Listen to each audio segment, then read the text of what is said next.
In the 1920s, on vacation, Coco Chanel accidentally got burned, which turned into a tan, and her fans adopted this look, which is where the root of wanting a golden contoured look. I found this on the makeup website, and contouring your face will make you appear slimmer. And we are going to discuss products, how to, and purpose. So I have 3 different products here. So first I have this Too Faced product, which is a powder. You can open it up. And that's usually used for more of a loose. You wouldn't really use that for a sculpted contour. And then the next product I have here is a stick, which is a cream contour and has 2 different sides. We're only going to be using this side today. And when you're buying products for contouring, you want to make sure you use gray tone products because those will create a natural shadow in your face, which is what you're trying to achieve with a contour. Next you have the application, which is just a beauty, like sponge. There's like tons of these out there.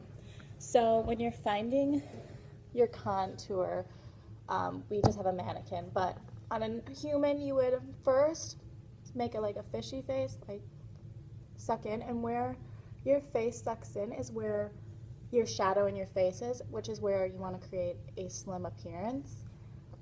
He's doing it off camera. And then the contour starts, and you want it to start bigger here and go slimmer.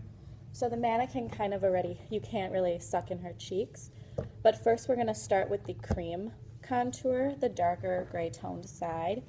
And you want to start by making circular here because you want it to be darker. And next you're just going to slightly go down and curve with the face until it goes in like that. So it's kind of like a slight C. So you can go ahead and do that.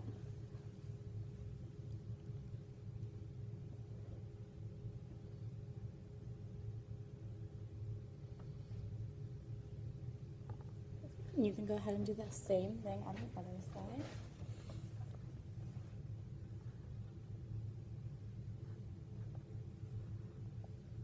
It's a lot harder on this side. Okay.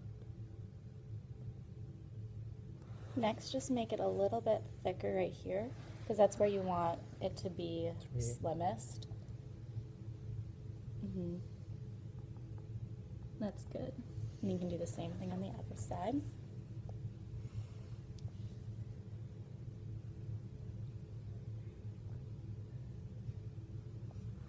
So then you would pick up your applicator, and when you're blending in contour, you never want to rub, because that's just going to get rid of, especially on the mannequin, because it's not real skin. So you first, since it's deeper up here, you're going to first want to make slight circular motions and rub it in like this. And next you just slowly move your way down, and the circles will get smaller as you go in more. And you can use the pointier side, that's what I would use, and just slight circular motions.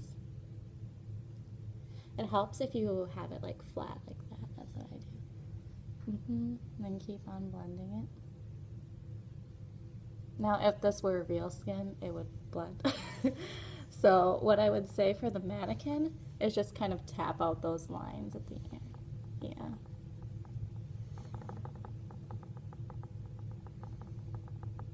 That's pretty good for a mannequin. And then I would just get the top part right there.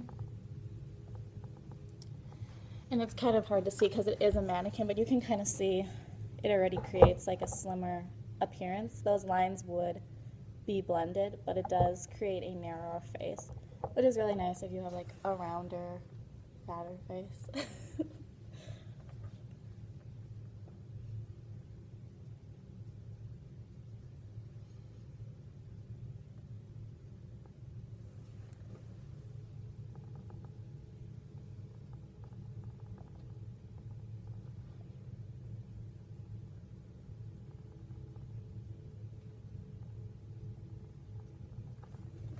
Perfect. And I would just blend a little bit by the mouth a little bit more so it doesn't look so muddy.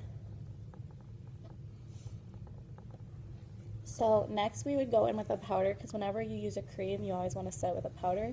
because creams will crease on your face and it will make you look old and have a bunch of lines. So this is the powder. It has 2 different colors. This one won't show on the mannequin's skin because it's pretty similar. So you would want to use the darker shade, and it's pretty much the same application process, except you're not going to create a line because it's a powder. You're going to set it. So you would take your applicator next, you would dab it in there slightly and just kind of pat it into the powder. And then you're going to pat it on the line that you just created. And kind of the same process. And again, it's not going to show up the greatest on the mannequin because we have different skin tones and I just use my own products. You can go hard in there, harder in there and get a lot on there. There you go.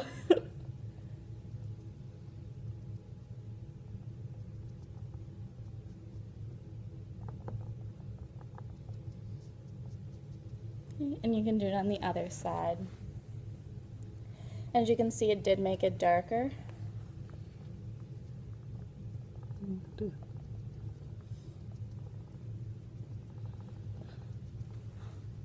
Makeup is weird.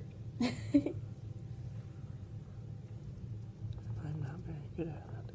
It's mannequin. It's very hard to get it to blend very nicely.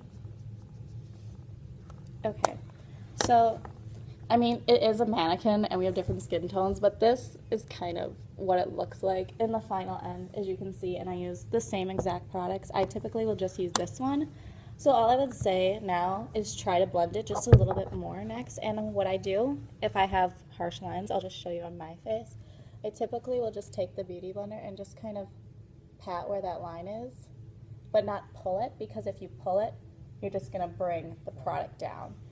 So then I would just kind of tap the side using here because that's a finer edge and just kind of rub it in as best you can. Again, a mannequin, so we'll do our best.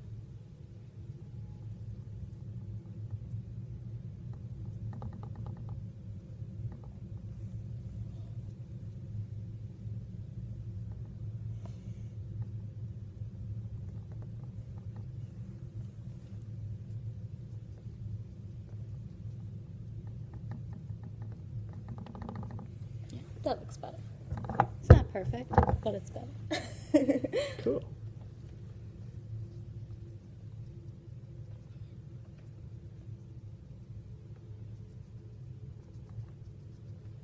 Okay, so it looks good far away.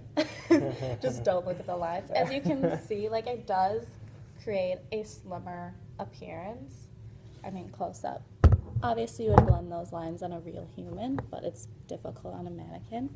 The last step of contouring, which I'm not going to show you today because we're just working on the slimming golden look, but when you create a shadow on your face can appear darker, and that's why this contour stick has a whiter side, which creates light, and you can create that underneath the contour, which will help, obviously, too, if you have a hard time blending lines. It'll kind of matte that out with the light. So that is how you contour, and contouring definitely slims the face, as you can see, and contouring is applied and used to shape and has a purpose. And do you want to be able to shave pounds off your face with just one product? You can do it.